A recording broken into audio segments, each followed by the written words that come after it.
MK channel சார்பாக அனைவருக்கும் வணக்கம். இந்த பகுதியில் நாம் காரிய தடை நீக்கும் விநாயகர் சஷ்டி விரதம் பற்றிய சிறப்புகள் மற்றும் அதற்குண்டான புராண கதைகள் பற்றித்தான் பார்க்க போகிறோம்.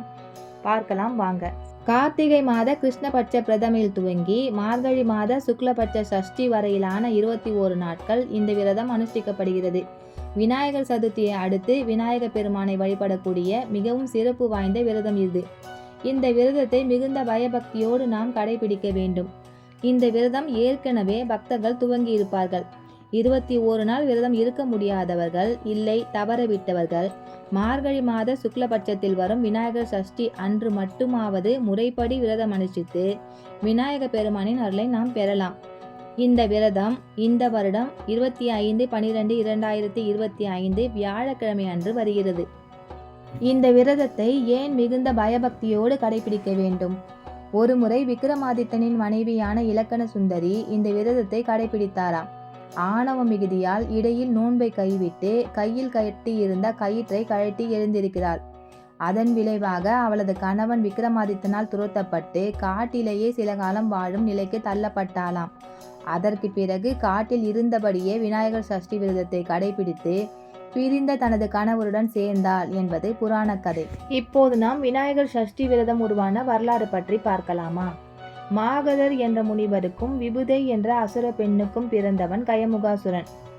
இவன் சிவபெருமானை குறித்து தவம் செய்து எந்த ஆயுதத்தாலும் தான் அழியக்கூடாது அப்படின்னு ஒரு வரம் வாங்கிடுறான். வரம் வாங்கினதும் தேவர்கள் முனிவர்கள் எல்லாரையும் கொடுமைப்படுத்துறான். அனைவரும் போய் சிவபெருமானிடம் பிரார்த்தனை செய்தாங்க. சிவபெருமான் விநாயகரை அழைத்து பூதகணங்களுடன் போய் கயமுகாசுரனை அழிக்கும்படி ஆணையிடுறாரு. அதே மாதிரி விநாயகரும் பூதகணங்களுடன் சென்று கயமுகாசுரனுடன் போர் புரிகிறார். ஆனால் விநாயக பெருமான் ஏவிய எந்த ஆயுதத்தாலும் கயமுகாசுரனை அழிக்க முடியவில்லை. அப்பதான் அவன் வாங்கின வரம் இவருக்கு நினைவுக்கு வருது. அதனால தன்னுடைய தந்தங்களை ஒன்றை உடைத்து கயமுகாசுரனின் மேல் ஏவினார் விநாயகர். அது கயமுகாசுரனை தாக்கியது. மார்பில் ரத்தம் பெருக்கெடுக்க வலியால் துடித்த கயமுகாசுரன் மூஷிக வடிவம், அதாவது எலி வடிவம் கொண்டு ஓடினான். தந்தமும் அவனை துரத்தி கொண்டே போனது. ஓடி ஓடி சோர்ந்து போன கயமுகாசுரன் இறுதியில் விநாயகரை சரணடைந்தான். விநாயக பெருமானம் அவனை மன்னித்து தனது வாகனமாக ஏற்றுக்கொண்டாராம். கயமுகாசுரனை அடக்கி ஆட்கொண்டு திரும்பிய விநாயக பெருமானை பூதகணங்களின் அதிபதியாக நியமித்தாராம் சிவபெருமான். அன்று முதல்தான் விநாயகருக்கு கணபதி என்ற பெயர் ஏற்பட்டது. முருகப்பெருமான் சூரபத்மனை மயில் வாகனமாக ஆட்கொண்டு அருளியது போல் பிள்ளையாரும் கயமுகாசுரனை சம்ஹாரம் செய்யாமல் வாகனமாக ஏற்று அருள் புரிந்தார். இதனால் பிள்ளையார் சஷ்டி விரதம் இன்னும் விசேஷமாகும். இந்த கதை மூலம் எப்படி விநாயகருக்கு எலி வாகனமாக மாறியது என்று நாம் தெரிந்து கொள்ளலாம்.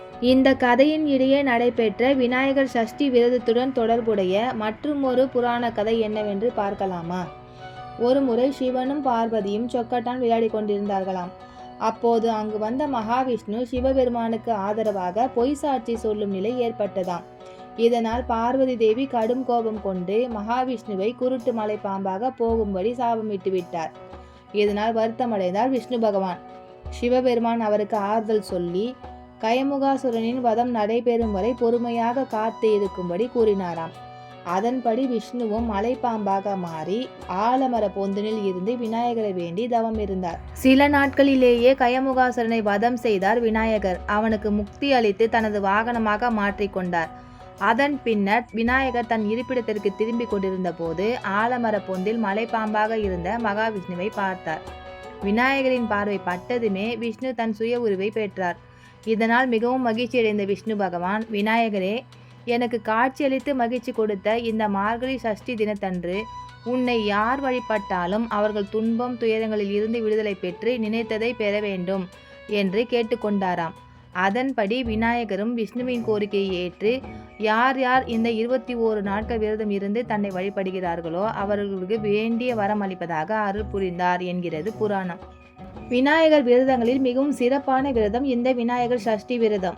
இந்த நாளில் விநாயக பெருமான் கயமுகாசுரனை சம்ஹாரம் செய்ததால் விநாயகர் ஆலயங்களில் இந்த விரத முடிவில் கயமுகாசுர சம்ஹாரம் நடைபெறுகிறது.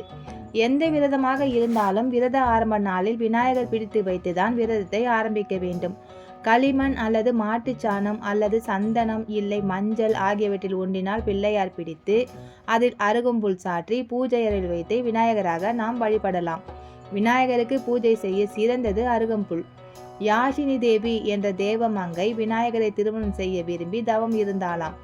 ஆனால் அதற்கு சம்மதிக்காத விநாயகர் அருகம்புல்லாக மாறி தனக்கு விருப்பமான பொருளாக தன்னுடனேயே இரு என்று வரமளித்தார் என்கிறது புராண கதை. அருகம்புல் எவ்வளவு காலம் மழை இல்லாவிட்டாலும் காய்ந்து போய்தான் காணப்படுமே தவிர அழிந்து போகாது. சிறிது மழைநீர் பட்ட உடனேயே துளிர்விடும்.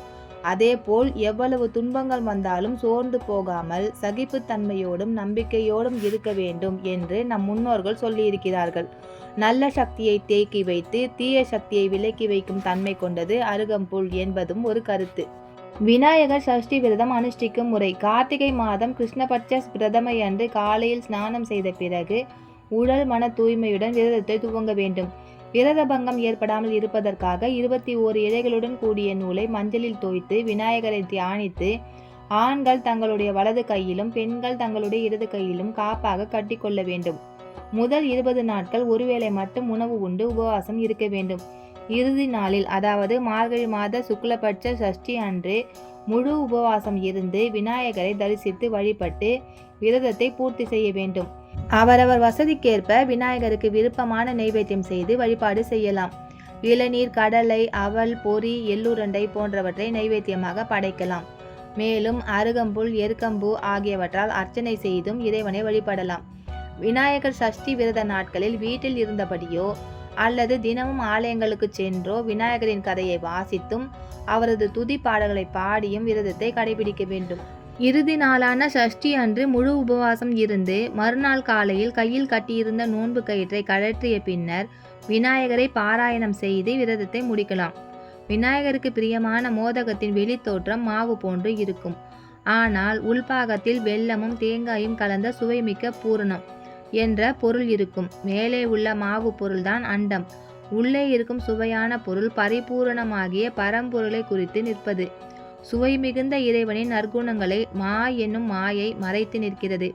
அந்த மாயையை உடைத்திருந்தால் பூரணத்துவமான நற்குணங்கள் வெளிப்படும் என்பதே இதன் பொருள்.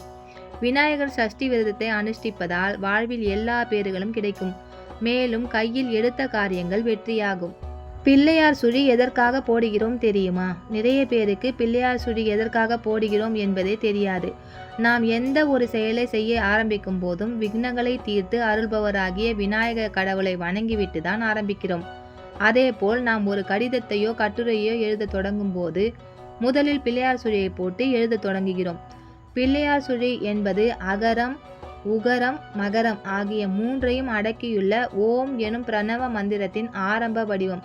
அதில் உள்ள வட்ட வடிவம் சிவசக்தி பீடம், கோடு சிவலிங்கத்தை குறிக்கிறது. 21 நாட்கள் விரதம் இருக்க முடியாதவர்கள் மார்கழி மாதம் சுக்லபட்சத்தில் வரும் விநாயகர் சஷ்டி அன்று மட்டுமாவது முறைப்படி விரதம் இருந்து விநாயக பெருமானின் பரிபூரண அருளை பெறலாம். விநாயகர் காப்பு. 5 கரத்தனை, யானை முகத்தனை, இந்தின் இளம்பிறை போலும் ஏற்றனை, நந்தி மகந்தனை, ஞான கொழுந்தினை, புந்தியில் வைத்த அடி போற்றுகின்றேனே. இந்த பகுதி உங்களுக்கு பிடிச்சிருந்தா லைக் பண்ணுங்க, கமெண்ட் பண்ணுங்க, சப்ஸ்கிரைப் பண்ணுங்க. நன்றி, வணக்கம்.